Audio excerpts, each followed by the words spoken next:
Sir మరొక అంశంలోకి వెళ్తే కనుక ఈ ఏపీలో చూస్తే అసెంబ్లీ సెషన్స్ మొదలైనవి. రేపు బిల్స్ పెట్టబోతున్నారు. కా జగన్మోహన్ రెడ్డి అనే వ్యక్తి మొన్న వచ్చి ఒక సభ్యుడు లాగానే వచ్చి నాకు హోదా ఇవ్వట్లేదు, ప్రతిపక్ష నాయకుడు హోదా ఇవ్వట్లేదు, నేను వెళ్ళిపోతున్నాను అని బయటికి వెళ్ళిపోయి వాకౌట్ చేసేసారు. కానీ వెళ్ళిపోవడం కరెక్ట్ అంటారా, రాంగ్ అంటారా మీరు? ఖచ్చితంగా అసెంబ్లీకి జగన్మోహన్ రెడ్డి గారు అటెండ్ కాకపోవడం ప్రజలకు వచ్చే నష్టం. కూటమి పార్టీలకి ఏ నష్టం లేదు. ఇంకా డిస్టర్బెన్స్ లేకుండా క్లీన్గా చేయాలనుకున్న పని చేసుకుని పోవచ్చు. కానీ ప్రశ్నించాల్సిన సమయంలో మాకు ప్రశ్నించడానికి సమయం సరిపోలేదు, లేకపోతే హోదా ఇవ్వలేదు అనే నెపంతో కేవలం నాకు 2 నిమిషాలే వస్తుంది, 2 నిమిషాలు వస్తుందంటే 11 మంది సభ్యులకి 11 2 22 నిమిషాలు వస్తుంది కదా. ఒక రిప్రజెంటేషన్ స్పీకర్ గారికి ఇవ్వచ్చు. ఆ 22 నిమిషాలు నాకే ఇవ్వవలసింది అని దాన్ని ఎండోర్స్ చేస్తూ స్పీకర్ గారికి ఇస్తే పరిశీలించే అవకాశం ఉంది. కొన్ని ప్రత్యేకమైన పరిస్థితుల్లో ఇంకో 8 నిమిషాలు కానీ కలిస్తే 30 నిమిషాల పాటు మాట్లాడే అవకాశం ఉంది. ప్రతి ఒక్క విషయం కూడా లైవ్లో పోతుంది. ఈరోజు జగన్మోహన్ రెడ్డి గారు ప్రతిపక్ష హోదా ఇస్తేనే మాట్లాడతానన్నాం. ప్రతిపక్ష హోదా సాంప్రదాయంగా నేను రాజ్యాంగంలో ఉందని అనను. ఎందుకంటే 10% ఉంటే కానీ రాజ్యాంగంలో ప్రతిపక్ష హోదా ఇవ్వకూడదని ఎక్కడ రాసలేదు. కానీ ఇండిపెండెంట్ ఇండియాలో ఎక్కడ కూడా 10% కన్నా సీట్లు తక్కువ వచ్చినప్పుడు ప్రతిపక్షానికి ఎక్కడ కూడా ప్రతిపక్ష హోదా ఇవ్వాల. అంత మాత్రం చేత కాంగ్రెస్ పార్టీకి కూడా పార్లమెంట్లో ప్రతిపక్ష హోదా లేనప్పుడు కూడా పార్లమెంట్కి అటెండ్ అయ్యారు కదా. మాకు హోదా లేదు కాబట్టి అటెండ్ కామని చెప్పలేదు కదా. అటెండ్ కాకపోవడాన్ని మనం ఏ విధంగానూ సమర్థించలేం. ఓకే, ఒకవేళ మనం మరీ తక్కువ ఉన్నాం, మనల్ని గేలి చేస్తారు, లేకపోతే అవమానిస్తారు అనుకున్నప్పుడు అవమానాలు పడాలి. ఏం చంద్రబాబు నాయుడు గారిని అవమానించలేదా? కన్నీళ్లు పెట్టుకునే స్థితి తేలేదా? పడ్డవాడు ఎప్పుడు చెడ్డవాడు కాదంటాను నేను. ప్రతిదీ లైవ్లో పోతుంది, విజువల్స్ ప్రజలు చూస్తారు. మా కోసం 11 సీట్లతో కూడా పోరాటం చేస్తున్నారనే పాజిటివ్ యాంగిల్ వచ్చిండేది. టెక్నికల్గా 60 రోజులు పూర్తయిపోతున్నాయి కాబట్టి డిస్క్వాలిఫికేషన్ని తప్పించుకోవడానికి మాత్రమే వచ్చాడు, అల్లరి చేసి వెళ్ళిపోయాడనే అపవాదం ఎందుకు తెచ్చుకోవాలి? అది ఎంతవరకు సహేతుకం? మరి ఆ వచ్చిన ఒక్కరోజు కూడా ప్రతిపక్ష హోదా డిమాండ్ చేయడం కోసం వచ్చి అల్లరి చేసిపోవడం మాత్రం కరెక్ట్ కాదనిపించి, ఖచ్చితంగా కూడా మనకు ప్రజలు ఎంత ఇచ్చారు? 11 ఇచ్చారు. ఆ 11తోనే ప్రజల పక్షాన్ని మాట్లాడాలి. మీరు ప్రజెంట్ అంటూ ఉంటే ప్రజలు ఆలోచిస్తారు, అరే మరీ తప్పు చేసాం, 11 మందిని ఇచ్చాం, ఇంకో 25 మందిని ఇవ్వాల్సిందేమో, లేకపోతే ఇంకొక 50 మందికి తక్కువ కాకుండా ఉండుంటే మన సమస్యలు చట్టసభలో గట్టిగా వినబడేవేమో.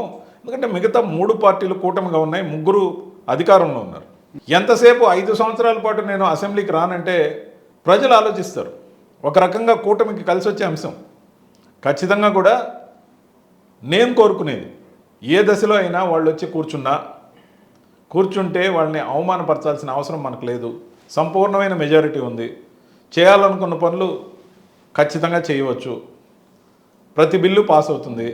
2/3 కాదు, మొత్తం మెజారిటీ అంతా ఒకవైపే ఉంది. కాబట్టి ఖచ్చితంగా కూడా పెద్దగా పరిగణనలోకి తీసుకోవాల్సిన అవసరం లేదు. హుందాగా కూటమి సభ్యులు ఉండాలని నేను కోరుకుంటున్నాను. దాంతోపాటు మండలిలో మనం చూశారు, వరద కళ్యాణ్ గారు అద్భుతంగా ప్రశ్నలు సంధిస్తున్నారు ఒక మహిళగా. ఆమె సంధించినంత మాత్రం జగన్మోహన్ రెడ్డి గారు సంధించలేరా?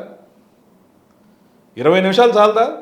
ఒక 8 ప్రశ్నలు వేసిన వీడియో ఒకటి రొటేట్ అవుతుంది ఆమెకు అంతా కలిపి 6 నిమిషాలు 5.5 నిమిషం పట్టింది అన్ని ప్రశ్నలు అడగడానికి. అది ఎంత బలంగా పోతా ఉంది. మరి అంత బలంగా పోతున్నప్పుడు లోకేష్ గారు తిరిగి లేచి సమాధానం చెప్పడం జరిగింది. ఆ పరిస్థితి వస్తూ ఉంటే, వాద ప్రతివాదనలు ఉన్నప్పుడే సభ చాలా రంజుగా ఉండడంతో పాటు అధికార పక్షం ఖచ్చితంగా కూడా మరింత బాధ్యతగా పనిచేసే అవకాశం, ప్రజల సమస్యలన్నీ చర్చించే అవకాశం ఉంటుంది. సమస్యల నుంచి పారిపోతాం, తగినంత మంది మాకు రాలేదు కాబట్టి ప్రజల గురించి మేమెందుకు మాట్లాడాలనుకుంటే భవిష్యత్తులో ఇప్పుడు రాని ఎమ్మెల్యేలు తిరిగి గెలుస్తారో లేదో వాళ్ళే ఆలోచించుకోవాలి. కానీ ఎల్లుంటే బాగుండేది అంటారు మరి ఫైనల్గా? 100% అసెంబ్లీకి అటెండ్ కావాల్సిందే. సంవత్సరానికి 2 నెలలు కూడా జరగవు. 4 సార్లు జరిగే సభలు మ్యాక్సిమం అన్నీ కలిపితే కూడా 60 రోజులు ఉండవు. ఏమన్ని పనులు ఉన్నాయి బయట? మిగతా 10 నెలలు 10.5 నెల మీరు ప్రెస్తో మాట్లాడండి, జనంలో ఉండండి, మమేకం ఉండి ఏమన్నా చేసుకోండి. ప్రజలు మీకు ఎంత తీర్పు ఇచ్చారో దానికి ముందు న్యాయం చేశారో లేదా ఆలోచించుకోవాలి. ఖచ్చితంగా కూడా ఆ కోణంలో ఆలోచించకపోతే రాబోయే రోజుల్లో మీకు ఎందుకు ఉచితంగా జీతాలు ఇవ్వాలనేది కూడా ఒక ప్రశ్న అవుద్ది. మీరు ఎమ్మెల్యేగా ఉన్నారు, ఎమ్మెల్యేకి వచ్చే జీతం తీసుకుంటున్నారు, ఎమ్మెల్యేకి వచ్చే ప్రోటోకాల్ తీసుకుంటున్నారు, ఎమ్మెల్యేకి వచ్చే క్వార్టర్ తీసుకుంటున్నారు, అలవెన్సులు తీసుకుంటున్నారు, మీరు మాత్రం మీరు ఎమ్మెల్యేగా పనిచేయనంటే ఎలాగా? మరి ఖాళీ చేస్తే వేరే ఇంకెవరైనా వచ్చి సభలో పాల్గొంటారు కదా. ఇది కూడా చర్చనీయాంశం అవుతుంది. ఈరోజు యువత సోషల్ మీడియాకి కంప్లీట్గా కనెక్ట్ అయి ఉన్నారు. ఇలాంటి క్వశ్చన్స్ జనం నుంచి ఉత్పన్నం అవుతాయి. మేము అడగాల్సిన అవసరం లేదు, కూటమి నుంచి జనం అడుగుతారు, జర్నలిస్టులు అడుగుతారు, ఏమయ్యా నీ పేరు ఇది, నువ్వు ఒక ఎమ్మెల్యేగా గెలిచావు, మీ నాయకుడు వద్దన్నాడు, మరి మీ నాయకుడికి మీరందరూ కలిసి చెప్పుకోవాలి, లేదంటే మీరంతా రాసివ్వాలి. సార్ మేము ఎమ్మెల్యేగా డ్యూటీలు చేయట్లేదు, పార్టీ కార్యకర్తలుగా పార్టీ నాయకుడిని గౌరవిస్తూ మేము నిర్ణయం తీసుకున్నాం, మా 11 మందికి ఎమ్మెల్యే జీతాలు వద్దు, టెక్నికల్గా ఎమ్మెల్యేలుగా ఉన్నాం కాబట్టి మేము ఎమ్మెల్యేలుగా ఉంటాం, మేము ఖాళీ మాత్రం చెయ్యము, కానీ అసెంబ్లీలో ప్రజల గురించి మాట్లాడటం లేదు కాబట్టి మాకు జీతాలు వద్దని రాసియండి. అట్లేమో రాసియరు. అట్లా ఎక్కడైనా జరిగిందా సార్ గతంలో? మరి రానప్పుడు రాసియచ్చు కదండి. ఎందుకు ఫ్రీగా జీతాలు ఇవ్వాలి? ఎవరికైనా పని చేయని ఉద్యోగులకు జీతాలు ఎందుకు ఇవ్వాలి?